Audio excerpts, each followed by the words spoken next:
But first, our top story today. The Indian economy may finally be showing signs of visible recovery, with the automobile sector leading the charge with a big jump in October sales. The GST collections have also been the highest since February. Experts are, however, cautioning that this could be because of the festive season, and the real challenge may lie beyond it. The question is are these green shoots of an economic revival? Is the Indian economy healing after the COVID shock, or is it too soon to make any conclusive assessment? It's our top story tonight. The Indian economy is showing signs of a revival. The automobile sector is driving a jump in consumption during the festival season. Bajaj Auto, Hero MotoCorp and TVS have posted big increase in their sales in the month of October. In passenger cars, Maruti Suzuki posted 18% jump in sales, Hyundai 13% and Tata Motors a huge margin of 79%. There are other signs too. GST collection in October was more than 1 lakh crore, which was 10.2% higher than the collection in the same month last year and the highest since February. The core sector data is down by just 0.8% in September. The recovery so far, if we see in totality from April to October 2020, it has already reached around 80% of the collection what it was in the previous year. So, keeping in view the festival season, keeping in view the backlog of the consumptions which were deferred or delayed or not possible because of the lockdown, in the coming period, rest 3, 4, 5 months, what we understand that the recoveries will be continued to upswing. UPI transactions crossed 2 billion mark in October for the first time. E-way bill issuance was 10% higher in September and went up to 21% in October. GST के का अभी अगर आप figures देखें तो सितंबर महीने में भी जो कलेक्शन हुआ वो पिछले साल के सितंबर महीने से ज़्यादा था. इसी तरीके से अक्टूबर महीने का भी ग्रोथ अगर हम देखें तो अक्टूबर महीने का भी ग्रोथ जो है पिछले साल के अक्टूबर के ग्रोथ से ज़्यादा है. अगर इन सब आंकड़ों को हम देखें तो हमें लगता है कि जो कोविड का जो इम्पैक्ट था अब वो धीरे धीरे कम हो रहा है. हम लोग प्री कोविड लेवल पर पहुंच रहे हैं. The corporate sector is cautious. It expects the government to help sectors that are hit the hardest. GST collections have crossed the 1 lakh crore mark. Sectors like automotive, both passenger cars, two-wheelers, tractors are showing significant growth. In fact, tractor sales growth is the highest ever.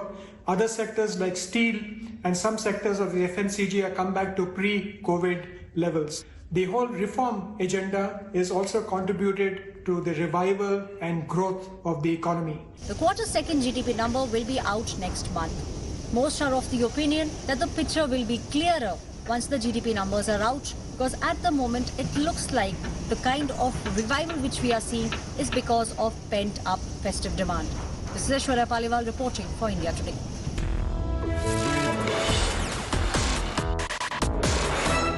And joining me now is a very special guest. I'm joined by the MD of Bajaj Auto, Rajdeep Bajaj. Appreciate your joining us, Rajiv. It seems that the auto sector is spreading some good cheer. Most companies, including Bajaj Auto, registering record sales for the month of October. Is this a sign of an economic recovery at last after the lockdown? Or is this a sign of a genuine revival? Well, Rajdeep, I would say that it depends on what we are talking about. The short story is that many of us, as you say, have had record sales as far as wholesales are concerned, which is basically what the OEMs are billing to their dealerships. But if you were to speak of retails, from the dealers to the customers, frankly, I think we are all still kind of waiting and watching. There is still a bit of a struggle, because the reality is that ever since the lockdown has started to be eased, which is, let's say, from June or July, progressively. We have not had a single month, and I'm now talking basically of the motorcycle industry here. We have not had a month where there has been positive growth year on year. That was the case in September as well. The last I checked was the festive sale during the Navratras. And as I reported a week ago, at least for Bajaj, that was still 3% of a degrowth year on year, Bajaj motorcycles as a whole. I've heard similar information from industry. For example, Hero has said they are at 96% of what they were last year. So, in terms of retails, we still have some way to go. So is the best way to look at this as some signs, some positive signs, but a long way to go? I'm a little more concerned than that, Rajdeep, and let me explain why. Simply put, between April and June, most of us had no sales for a good 3 months of this financial year. Now, if you were to assume that all those customers that could not buy for 3 months are going to come back and buy at some point in the remainder of this financial year, i.e. in the balance 9 months from July to March, then, simplistically, mathematically, you should expect to see a 33% growth every year. Now, if you're not seeing a 33% growth and you're actually seeing minus 3%, then, that's not very comforting, frankly. So what you're saying is, at best, this is pent-up demand, which is finally expressing itself, but it doesn't reflect new customers, new consumers, what we really need in a way to revive the economy. Well, I would not be able to distinguish really between who is a new customer, who has been pent up, who has, forsaken public transport for this. It is impossible to tell. We have no tool or technique by which we can distinguish one from the other. But all we can say is that after losing 3 months of sales, if we are barely able to match up to the last year, then it does raise a concern as to what is going to happen from December onwards, once the festive season is over. Because, the same thing happened, frankly, Rajdeep, last year. The entire industry was a bit morose up to the festive season. One good festive month and everybody was doing cartwheels. And as soon as it was over, there was gloom again. So my point is that one swallow doesn't make a summer and one festive month doesn't make a year worth of sale. I was about to come to that. Is the real litmus test, therefore, what happens post-festive season? Whether manufacturing, whether retail actually picks up, whether this consumer demand sustains itself beyond December into the new year, is that going to be the real test before anyone can say that the Indian economy is on the road to revival?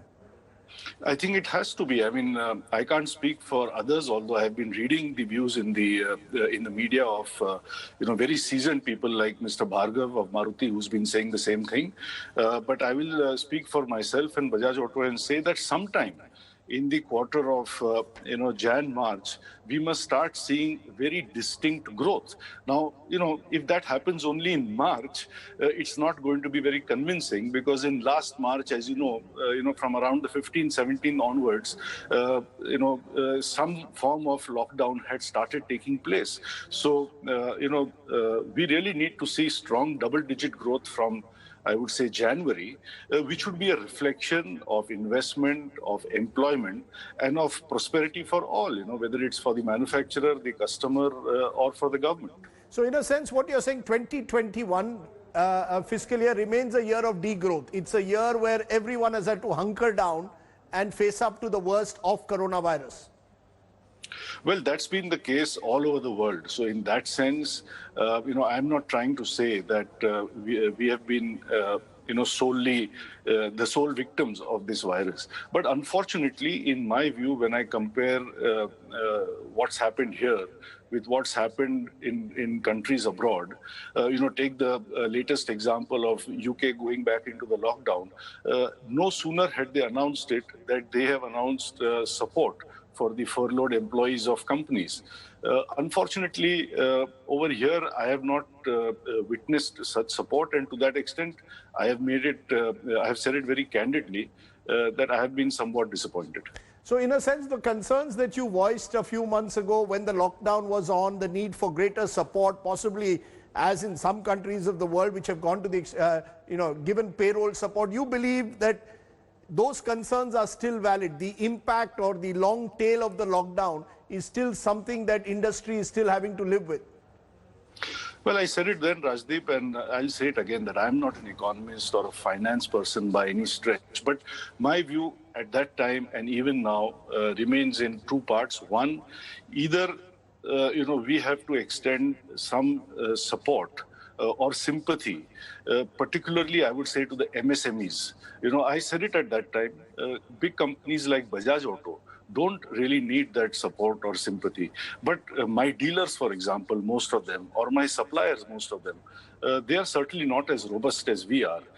And they certainly could do with some solid support, which I have not seen this to be forthcoming so far. Now, maybe something is going to come tomorrow, but a lot of time has already passed. So that could have been something that could have been done, which in my view, has not happened. On the other hand, if you cannot support the industry, particularly the small ones, then at least you must in some way motivate or induce the customer.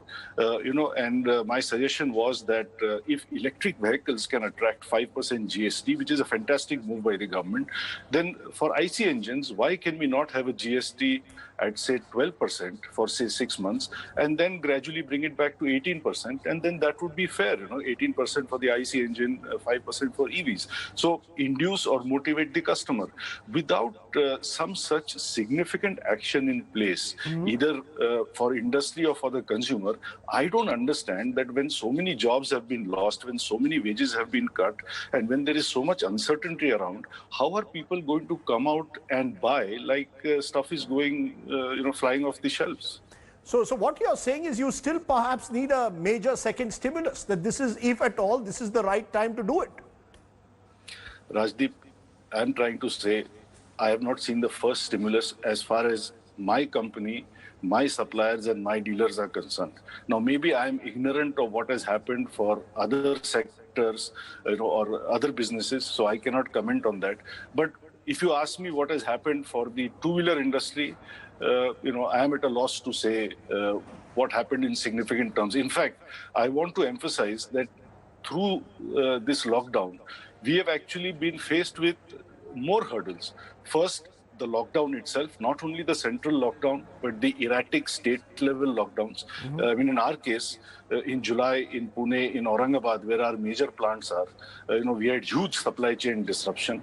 Secondly, the sudden overnight stoppage of imports from China. Again, this doesn't apply just to Bajaj, it applies to the entire industry, particularly to items like tires. I still have tires which are stuck in customs.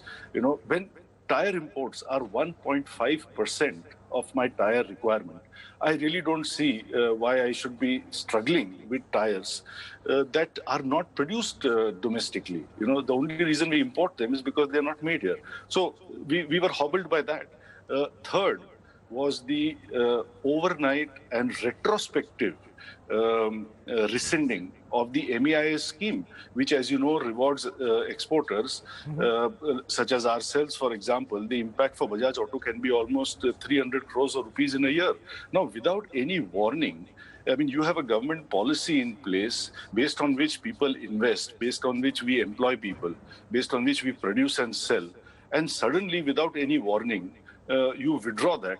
And you want us to be global champions and export-oriented and stuff. So, my plea or my submission is that there's not been really too many positives, but at the same time, we've struggled with these negatives. The reason I'm also asking you this is therefore, because there is a euphoria which is being created. As you said, cartwheels are being done with some of the figures that are being put up, especially in this festive season. You're giving us certain statutory warnings. Also, there's the warning of a potential second wave or a third wave of coronavirus, as we've seen in Europe at the moment. So you're saying the worst is not over. We cannot be complacent. And the fear of job losses and indeed slowing growth is a reality we must live with. Well, you could put it like that. What I'm saying is, so far since the lockdown has been lifted, not one single month of this year have sales exceeded, retail sales. And I'm talking again, I emphasize on the two-wheeler industry, exceeded those of last year. And perhaps this is a reflection of the trouble that people have been through the lockdown in terms of jobs and salaries, because these are the people who buy two-wheelers. These are not people who are buying Marutis and Hyundais. They are buying scooters and motorcycles, particularly at the lower end.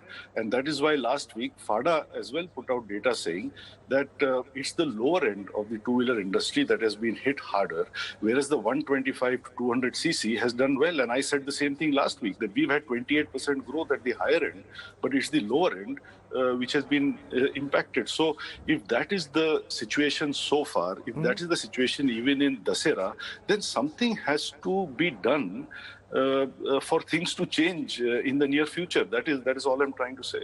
The reason I'm asking you this, Rajiv, is there's a belief that the rural economy is picking up, and that's where perhaps consumer demand for two-wheelers is growing. Do you subscribe to that, or do you believe, again, that would be premature? I would say that this hypothesis has been floating around for the last 4 weeks. So far, one has not seen any evidence of that, but there are better people than me who understand how these things work. Maybe with some lag effect, we will begin to see that in November or December or January. And if so, I would also be delighted. Even my boat will rise with that high tide.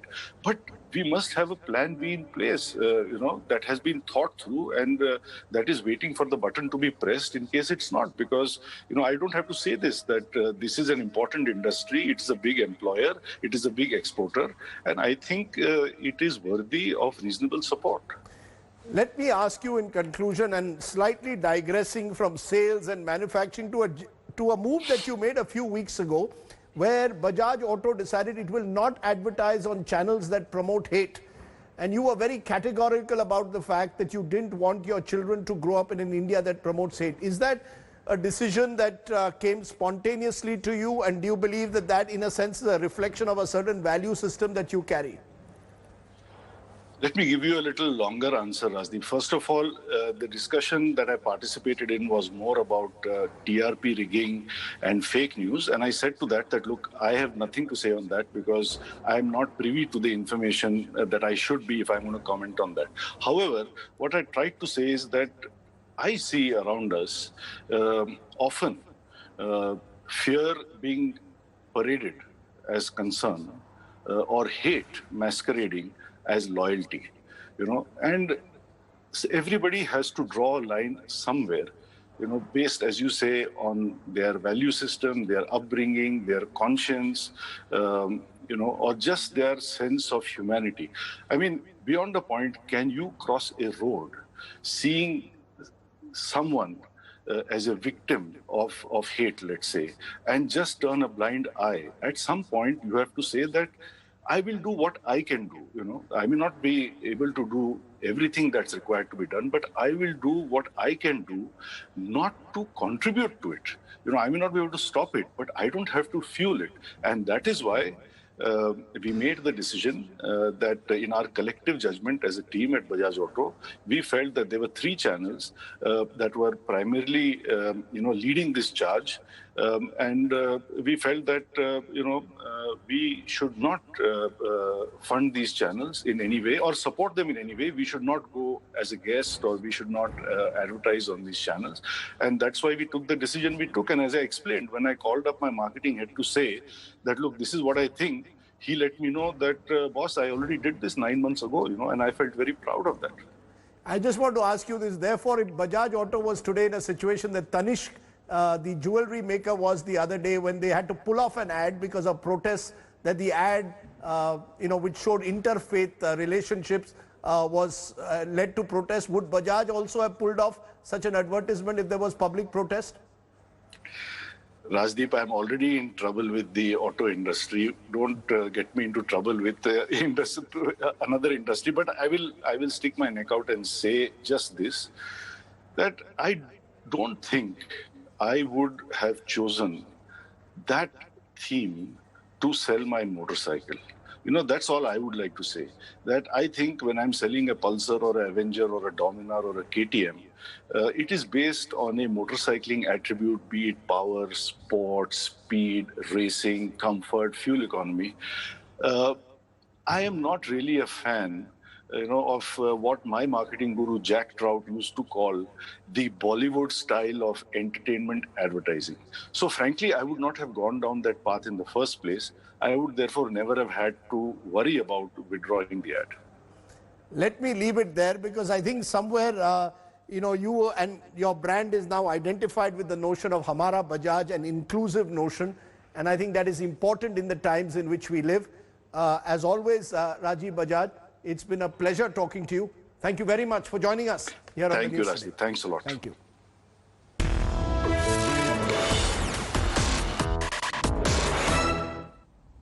Rajiv Bajaj is always free, frank and fearless. Important news points that he's given in that interview. It also sets the stage for our talking point. Is the Indian economy bouncing back, or is this self-created euphoria? Is the rise in auto sales pent-up demand? Is more stimulus needed? Is the government being fiscally conservative? Some of the questions I want to raise at the moment. Professor Arun Kumar, economist who's been a critic of the government, joins us. Nilesh Shah is MD and CEO Kotak Mutual Fund and a member of the Prime Minister's Economic Advisory Council. And Rajiv Dubey is editor at Business Today. Let me first come to you, Nilesh Shah. You heard Rajiv Bajaj putting various cautionary signals, saying he would like to wait to see what happens post-festive before suggesting that the Indian economy is recovering. Much more needs to be done, particularly to stimulate MSMEs and to get exports back on track. How do you respond to that? Are we being overly euphoric, doing cartwheels before the economy truly revives? So the data which is coming out is suggesting that slowly and steadily economy is recovering. Your power consumption in October is up 13%. Clearly, factories are running. Your rail freight is up 15%. Clearly, cargoes are moving. And more importantly, PMI of India for October came at 58.9, much higher than China. That means manufacturers are looking towards future with optimism. Now, it might be pent-up demand, it might be festive demand, but we needed a catalyst of demand to kickstart the economy. So far, momentum is positive. And more importantly, from a stock market point of view, out of 17 odd Nifty companies which have come out with results, 16 are either ahead of expectation or meeting expectation. And only one company's result is below expectation. So my guess is that we are moving in right direction. Obviously, everyone wants to sustain this momentum. No, in the sense that, Nilesh Shah, as Rajiv Bajaj mentioned, there is degrowth year on year. The concern that is there is that compared to 2019-20, and that was not a great year for the economy, we are still degrowing. How do you revive, in a sense, the animal spirits of the economy, get back to double-digit growth without further stimuli? He seems to suggest that there isn't enough stimulus at the moment within the economy to sustain this consumer demand beyond the festive season. So I will just pick up a couple of important points. We have provided accommodative monetary policy. Now we have to ensure that credit growth pickup, which we witnessed in September and October, is continued further. Without credit, growth is not possible. Mm-hmm. We have also seen lowest policy rates in Indian monetary system. Now we need to ensure that benefit of low interest rates are available to small and medium enterprises. And we have seen a beginning where housing loans are now available below 7%.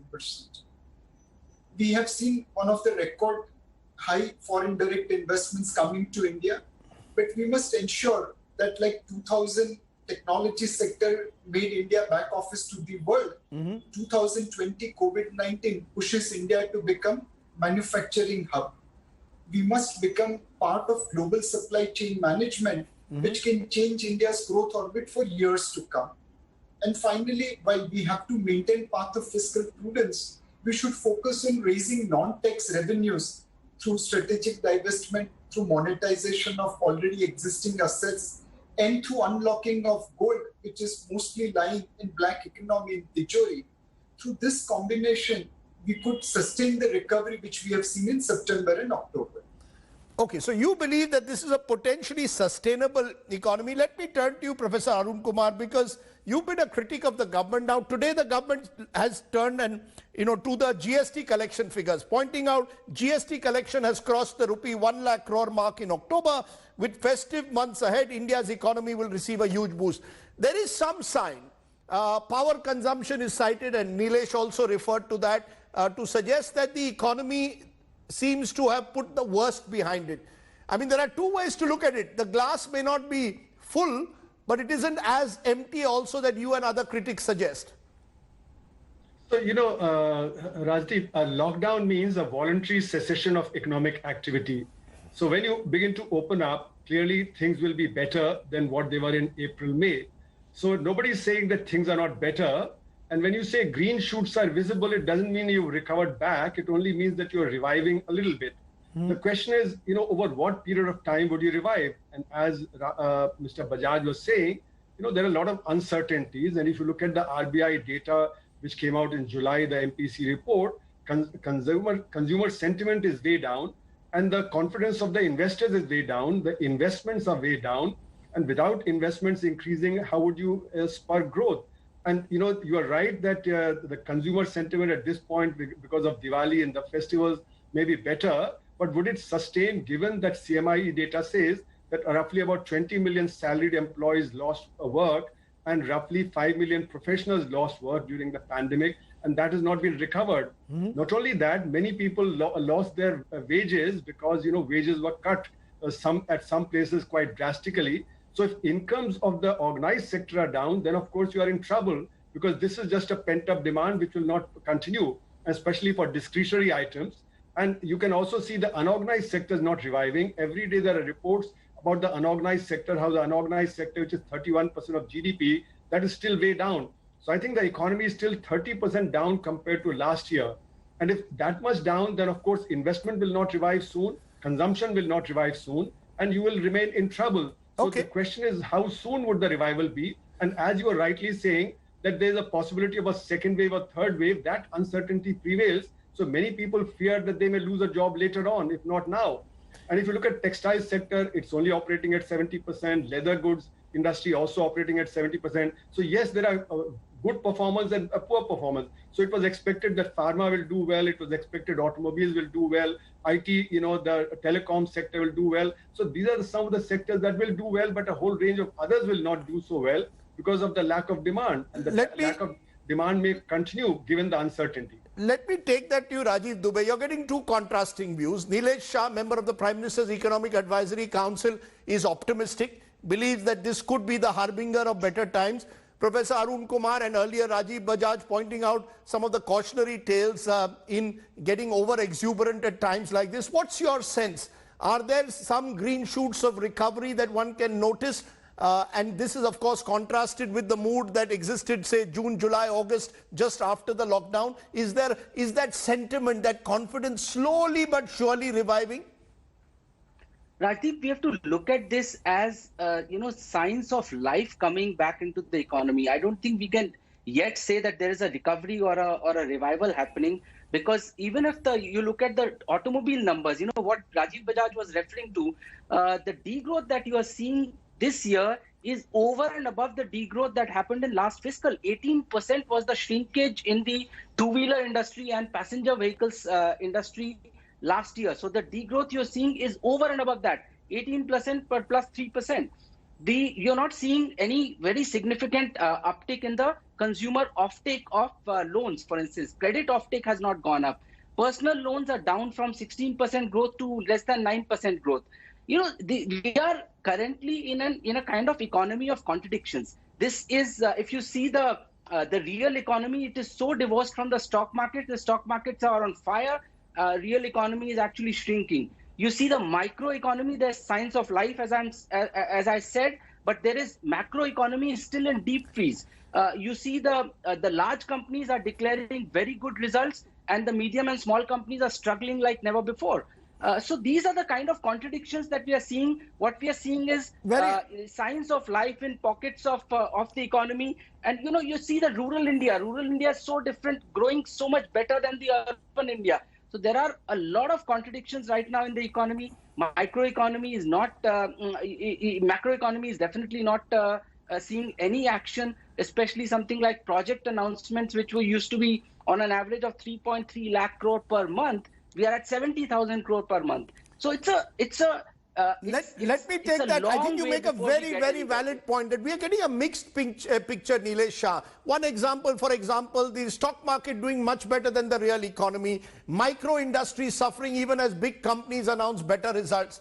You know, there's a sense that we're not looking at the economy as a whole. We're, selectively cherry picking. Auto sector doing well, but textiles struggling at the moment. How do you revive the entire economy? At the end of the day, people are losing jobs even now. Every day reports come of companies downsizing, preparing in a sense for a post-COVID world. In that sense, I come back to it. How do you revive that confidence in the economy and, dare I say, in the consumer? So the data about economic activity is about the past, and the stock market is looking towards the future. So there will be some inconsistency where markets being future oriented will look with optimism, whereas the data is still negative. Second, there's no doubt that FY21 GDP will still be negative. The second quarter GDP for September 20 quarter will still be negative. So we are all looking at a gradual recovery. But the fact remains that October is better than September. September was better than August. August was better than July. So from the lows in the first quarter, the second quarter going to see lower GDP, higher GDP growth, but yet lower compared to year-on-year? Answer is yes. So we have to ensure that this. But where is the intervention? Sorry, Nilesh, sorry to intervene, but ask you, where is the intervention? Does it need a second stimulus? There's been much talk of this, that the government needs to give a second stimulus to kickstart the post-festive economy, that we are trapped in these numbers. We're looking at GST numbers, which is an accumulation of the fact that GST in certain months was not paid. Can that be seen as a sign of revival? It is a sign of revival for sure. But are there sectors which require support and stimulus? Answer is undoubtedly yes. There are sectors like tourism, travel, hotel, aviation, retailing, small and medium enterprises, which will require some sort of support. Now, MSMEs did get credit guarantee scheme and some credit moved towards them. But beyond credit, will they require some sort of equity support probably? The answer is yes. And which is where it is important to maintain path of fiscal prudence and yet raise non-tax revenues so that we can provide that kind of support. Now, compared to market divestment, strategic divestment always provides better return, better value. If we monetize our assets in today's world where interest rates are low and liquidity is high, we will be able to get good value. If we unlock our gold, which is probably more than $2 trillion lying in black economy in Tijori, and bring it into formal economy, it's going to increase investments. And I will take you to PMI data, which is basically estimate of how producers are looking towards the future. This is the first PMI where not only consumer goods, but also intermediate goods as well as investments have seen positive growth. Let me just take that to Professor Arun Kumar. If you had to give one suggestion top of the mind and very quickly, what would that suggestion be to the government to sustain this beyond just the festive season? The government has to look at the short run, create demand, which means employment generation so that, people have more purchasing power in their hands, which means rural employment guarantee scheme, which has got only 1 lakh crore, must be stepped up to at least 3 lakh crore. The wages have to be increased under the rural employment guarantee scheme, plus give 200 days of work rather than 100 days of work. Create a similar scheme in the urban areas so that the urban unemployed and the professionals and so on, they start getting jobs, they start getting incomes. So unless you increase demand, the supply side will not work. The government is going for supply side changes. It says that we'll reform this, we'll reform that, but that'll take 3 years, 5 years to work itself out. What you need is immediate demand revival. Without that immediate demand revival, industry will not be able to pick up. So therefore, government needs to step up. The problem is government had planned for a 10% growth in the economy. Actually, you have a minus 10%. So there's 20% off on the budget. So if all figures are wrong, so therefore the government must reformulate its budget immediately. Otherwise, your revenue projections are going to be wrong. Your expenditure projections are going to be wrong. And therefore, the fiscal deficit will balloon in any case. So government must, come out with emergency measures Right. to reformulate its budget and allocate much more for employment generation and put incomes in the hand of people. Final word, Rajiv Dubey, 30 seconds. Where would the government start according to you? What is it that the government now needs to do? Rajdeep, to all that Professor Kumar has said, I'd like to add that public expenditure, as one of our cover stories a couple of months back says, public expenditure has to carry on. Public expenditure has actually stalled. States have had a big hit on public expenditure. Some states have reduced it by as much as 60%. So, capacity building in that area is not happening. And that has to be a joint effort between the center and the states. States have to live up to the expectations of the center and of the public in general to be able to improve public expenditure, grow public expenditure, and so will create demand in the economy, both at the state level and at the center. So apart from consumption is absolutely primary. We cannot look at exports because that's not in our control. Right. And private investment, we are far, far away. We are nowhere close to private investment. So the two engines that we can start firing is consumption, if we can do whatever Professor Kumar said. And second, public expenditure, capital expenditure must be accelerated, even if it means states and center have to take a lot more burden on themselves. Okay. As always, very insightful from all of you. I appreciate you joining us. It's always a pleasure talking to people who know their economics and understand beyond the numbers what needs to be done to revive the economy. It remains the big challenge of our times, and therefore, rather than euphoria, we perhaps need a step-by-step approach before we can conclusively say that we are on the road to recovery. Thank you all very much for joining me here on my big talking point on the news today.